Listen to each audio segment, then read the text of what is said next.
Hey, Jetties. Doing a good old Q&A with my mom here. And me. Finally got her to do this. It only took me, how long did it take me to get you to do this? About now, a couple hours. A couple hours. Alright. So apparently you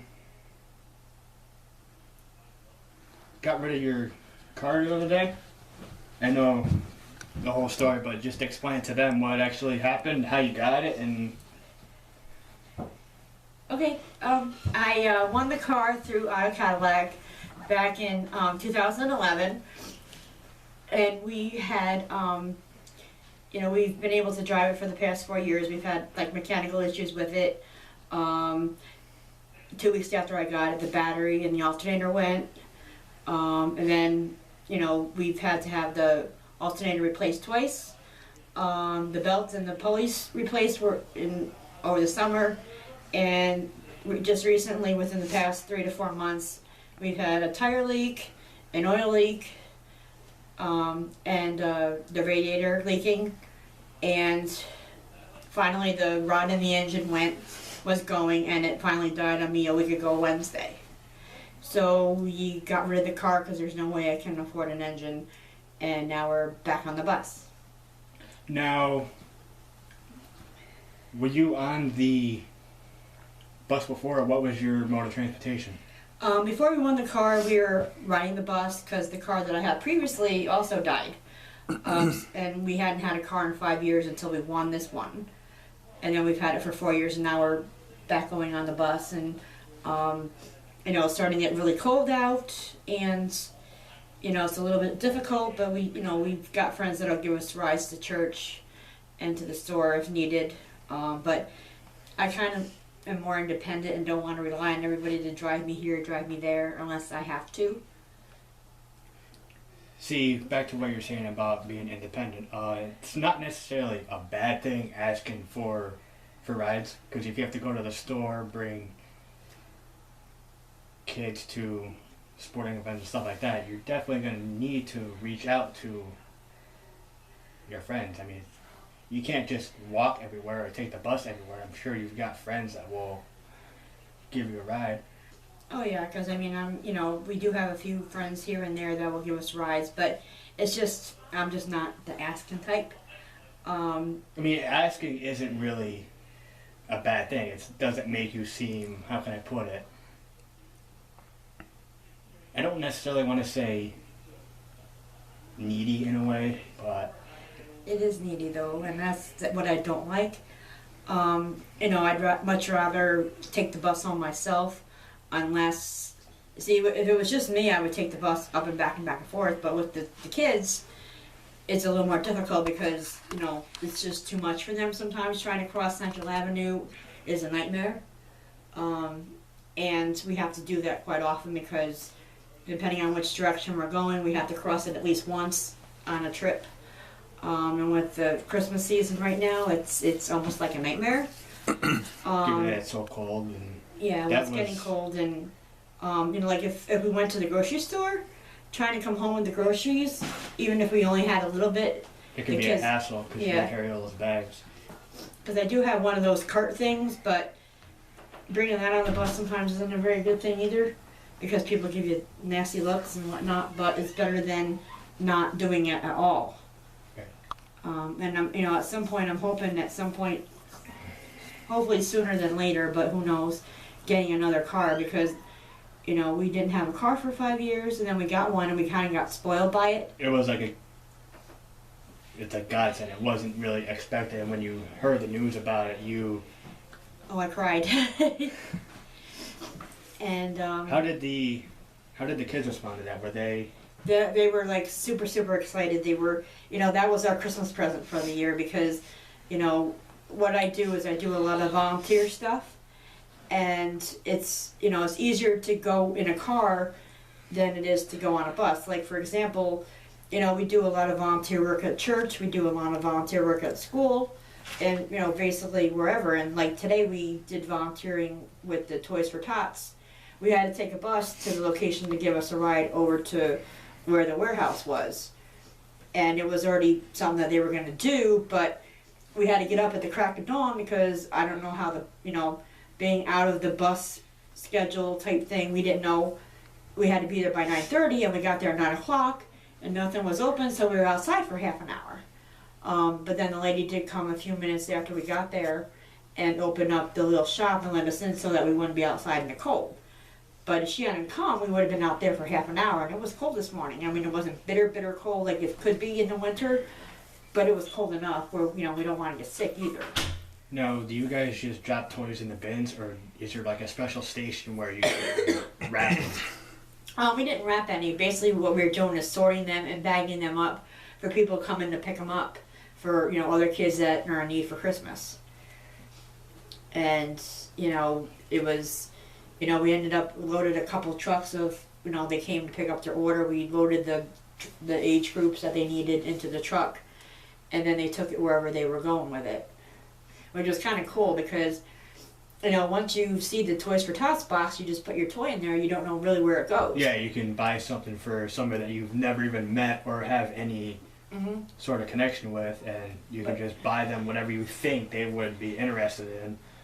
But it was kind of neat seeing it on the other end of the spectrum. Yeah, because, you know, they were, and actually what happened was is they ended up getting a delivery of toys, which was a whole camper full.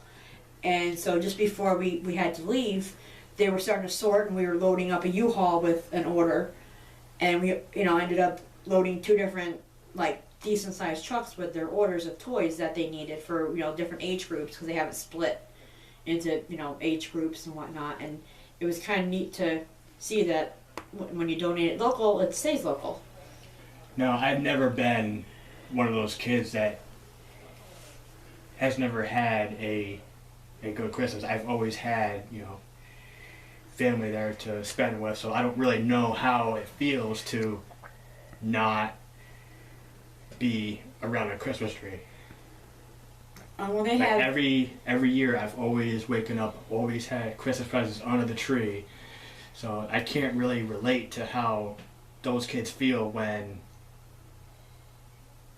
they get something from somebody they've never met. It's well, see, a lot of those kids don't know where it came from. They think it's still Santa. Exactly. So they deliver it to different organizations, and then those organizations wrap it and give it to the families themselves. But it's all in bulk.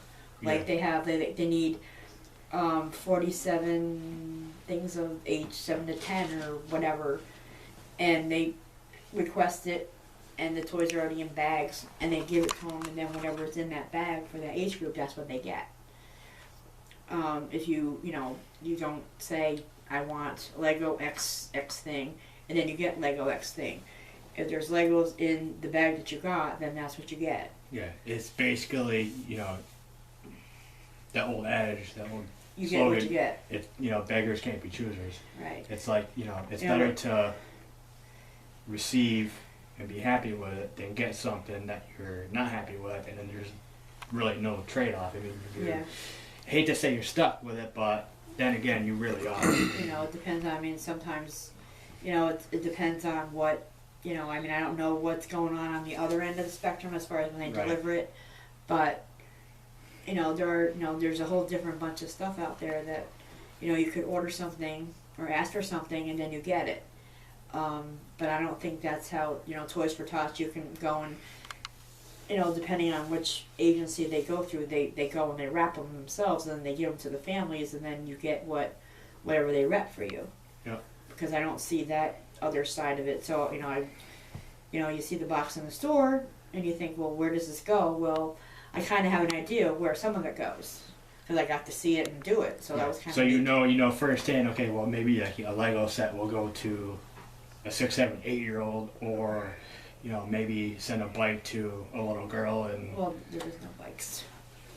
But you basically know what I'm getting at. It's like you give them something you think they will use and like, and you know, but basically what we like to do is we like to, you know, volunteer and help out where we can. We've been helping out for Christmas for the past 3 years, 4 or 5 years, doing different things. And this year, we weren't able to help where I wanted to help, and so we were thinking that we weren't going to be able to do anything this year. And then last night I saw that they were looking for people to help sort toys, and I showed it to Kristen, and Kristen was like, yeah, let's do it. So we got up at early this morning and took the By the bus. way, this is Krista, guys. Yep. For all the She's Jetties up out there. there.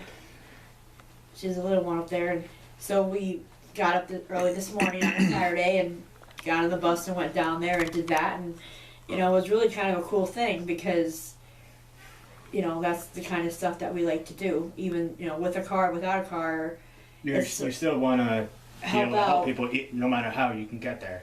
It'll just take longer to get there, and the car would be so much easier, but we're still going to do what we do and still going to help out at church and still do... Yeah, a car isn't really going to... It'll just make it faster. Yeah. And warmer. Now, do you have any sort of plans on how you want to go about and get your next car? Or have you... I really don't even have a clue. It's only been a week and it's only been like 9 days. Right now what we do is we do a lot of praying that we hope somehow we'll get another car because financially I can't afford it. As far as the car payment goes, or making getting a down payment on it, because my car wasn't worth a whole lot. Even for a trade-in value, especially with it not running, it's even worse. So we're just kind of praying that something happens, and if it doesn't, then we'll just keep doing the bus until we can figure out what we're going to do, because it does slow us down, but it doesn't completely stop us. That's a good way of looking at it. You still put your best foot forward and just hope for the best, and we'll just see what happens, and all you can do is just pray, and you never know what could happen. I never thought I was going to win a car the first time either, and I did, and I was lucky, and I thank God for that.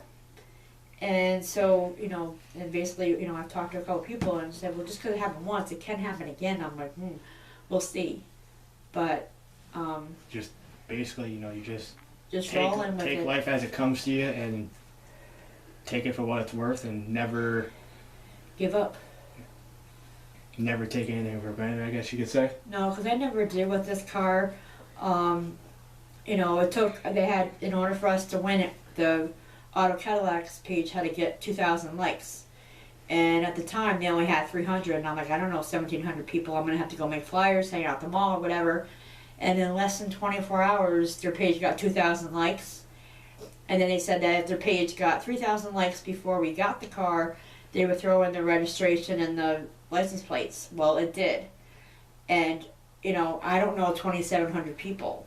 But what happened was is we were nominated by 32 people, and they sent them an email, and they went and, it was basically, it turned into a Facebook, big, huge Facebook thing where people were sharing it and sharing it and sharing it and sharing it.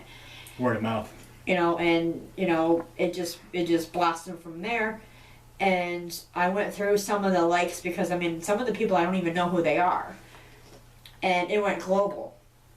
There was people like in England, there was people in Australia, there was people like all over, Canada, Mexico, all over the place. And who would ever have thought that? I don't know anybody in England. I don't know anybody in... Now, do you think that's just a way of... Social media. With the way social media is nowadays, is one person sees something and they tell a bunch of their friends, and it just snowballs from there. Yeah, well, the thing is, one of the things is, at that point in time, I was in a sad place. Nobody, I didn't think anybody cared. I'm never going to get this car. Maybe I'll get it, this was in December, and I'm thinking April, May, June, I'll end up with it, but at least I know I'm going to get one at some point, because I never thought it was going to do that in less than 24 hours. I was thinking 6 months. And boom, boom, boom, and, and the thing is, finding, 2,700 people that I didn't even know took 2 seconds out of their life to click like to get me a car. And that was huge. And so therefore, one of my things was every time I went somewhere, I had 3,000 people riding shotgun with me. And so... supporting you to help you get the car, yeah. And so, therefore I tried to do a lot of volunteer stuff with the car.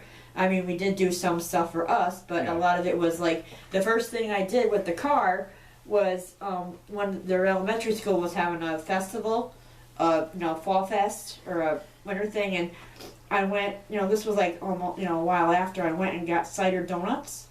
Cider donuts. Yep, and my car smelled like cider donuts for a long time. And I put a whole bunch of boxes in it, and then like the first PTA meeting after I got the car, I went and got soda and cookies and everything. Now you just make me hungry and thirsty. Sorry. And, because I could put it in the car and bring it there, and I could never do that on the bus because carrying 2 liters of soda in bags on the bus and making the kids help carry it, that was it. Just get the little crowd on the bus with so many people on there. Well, no, it's just heavy, too. The bags are heavy and whatnot. And, I'd have to, do like huge grocery shopping of stuff I might need for a week when I went grocery shopping because I didn't know when I was going to get there again. And so, like... So you basically had to... plan ahead. And that's like when last Wednesday when I had the trouble with the car, it was knocking really bad and it was, I couldn't only drive at 20 miles an hour, so I went to the grocery store and I was buying all kinds of things because this was my last trip to the store because the car is going to die. Right. And so I had to drive at 20 miles an hour with the four ways on because I couldn't go any faster with it, and it's knocking. The cars going past me are giving me nasty looks. And I pulled into the driveway and was trying to straighten the wheels and it shut off. So I just made it home, which that's all I wanted to do anyways, to make it home. And that was the end of it. Alright, well, Jetties,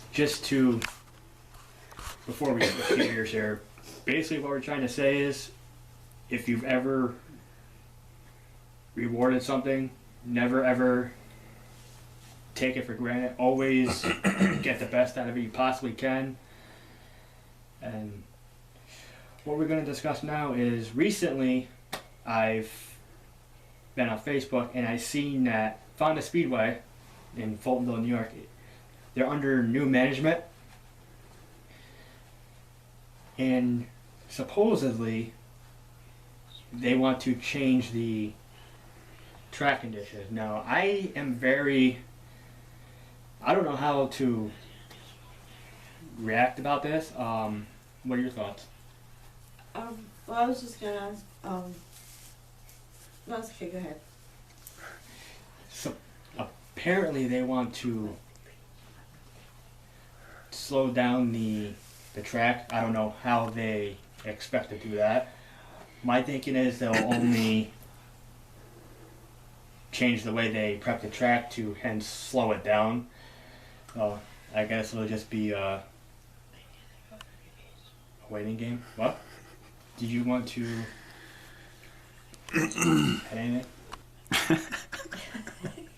I was talking about the track conditions. Oh, yeah. About how they would If they're changing or not. Changing how the track runs. I think having 2 lanes would be a good idea. It would, you could pass and you could, go too wide instead of like a train, like they do in NASCAR. Yeah, that's what we want. We want to follow the leader. Yep. So that way they can pass each other and maybe make it more competitive. I mean, it would definitely be more competitive if they do it right, have multiple grooves of racing, but then again, it will make the cars slower, if that makes sense. Uh-huh. I mean, I don't know the guy personally, but from what I've been hearing about him running Glenridge, he did some good things up there. So I guess it's just, like I said, it'll just be a winning game to see how he does. Yeah, see how it and goes. see how the drivers react to the changes. And speaking of the drivers, apparently one of your close friends is losing a sponsor. Oh yeah. Ronnie Johnson has lost Palmer Racing from what I've seen on Facebook. I haven't read the article yet, and I haven't really found out why, but I'm hoping that Ronnie Johnson, no matter what, will be back next year. I'm hoping to be able to go to the races if I have a ride, hint hint. Because I couldn't drive the car up there anyway, because it was messy, but, so I'm hoping to be able to go to a few of them, next year like we did this year. But I'm hoping that Ronnie will come back, because he's, Jack's son, and he's awesome. Now, are there any other drivers in the local area that you do follow besides Ronnie Johnson? Oh yes. Kenny Gates, my son Brandon, who's not here. Well, he's here, but he's not here. He loves Kenny Gates because like he saw Kenny Gates at the car show, and Kenny Gates was really nice with him. So all you have to do is be nice to Brandon once, and you've got a fan for life. And the other one is he likes Gus Holner, and Gus also was really nice to him. But one of his really favorites is Nick Stone. Don't they call him the Manimal? I don't know what they call him, but sorry. And Nick Stone, we go in the pits and see Nick Stone, and they were having, they had food after the races, so they invited us to have food, and he went in there and had food. And then, we've gotten a couple T-shirts from a couple of the different drivers, and Nick Stone actually gave my son Brandon his trophy when he won one night when we were up there. That was nice, which is like, anybody touches that trophy, we're all going to be in trouble because he's just like so in love with the trophy. It's on his bed post, on his bed rack before he goes to bed. And, and it's in that corner and nobody can touch it. Still in mint condition? Still in mint condition, and if you touch it, you're in trouble. And then, that's pretty much all I can think of right now. But I'm sure I'll jump in with something if I think of it quickly. Just one more thing to add, Jetties. My mom has started a GoFundMe page for a new vehicle. It'd be gracious enough for her if you guys could jump a couple bucks in there to help her get some new wheels. And I'm sure I'll be able to throw a couple bucks in there as well. So just to send this out on a high note, don't forget, Jetties, subscribe. The Twitter link will be in the description, as well as the GoFundMe page for my mom. So, one last thing, always go all out. Thanks, guys. Thank you.